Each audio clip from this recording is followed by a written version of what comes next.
So what could this supersonic travel look like and sound like in our skies? Joining us this morning is Cary Grant, a professor of aeronautical science at Embry Riddle University. Professor Grant, thank you so much for taking the time to speak to us this morning. As an aviation nerd, I'm all about this story. Well, good morning, Todd. I'm all about the story too, but I think hopes for supersonic flight are probably a little bit optimistic. There's still a lot of hurdles that we have to go through before we actually hear or don't hear supersonic airplanes flying over our airspace. And one of the big hurdles that the FAA has put out there is that these airplanes have to produce a noise footprint that is really nothing more than just what they call a loud thump. Now, most people are familiar with the sonic boom that you hear with supersonic airplanes. The space shuttle was very famous for it. When it came in, you'd get a ba-boom. That's a sonic wave that is produced by the nose of the airplane and the tail of the airplane. And the FAA has said that this has to be no more than what they call 0.11 pounds per square foot, which for most people on the ground would be nothing more than a slight rumble. So there's a couple things. The airplane has to be capable of doing this all the time, and it's also very dependent on atmospheric conditions. So those type of things need to be taken into account. And even though the FAA has said they're going to greenlight this, there's still a lot of research to be done on it.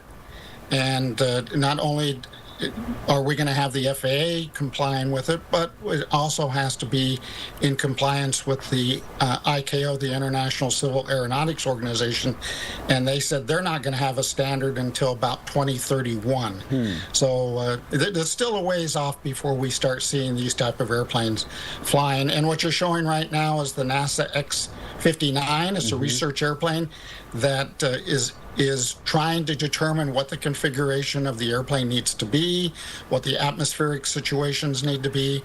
So there's still a lot of research that has to go into this before we start seeing these airplanes. Now, Professor Grant, correct me if I'm wrong, but that ban on these sonic booms was put in back in the 60s, and obviously technology has come a long way.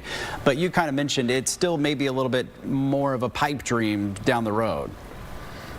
Well, there's two things that have to, one, technology has to support the case for this, and then there has to be a business model also for us to be able to have these airplanes out there flying that, you know, you take a 3,000 nautical mile flight and it cuts it down from a 6-hour flight to about a 3.5-hour flight, but not all of that time flying is spent at supersonic cruise. So a lot of the time that you're spent flying the airplane is, particularly for the passengers, is getting to the airport, going through security, taxiing, takeoff.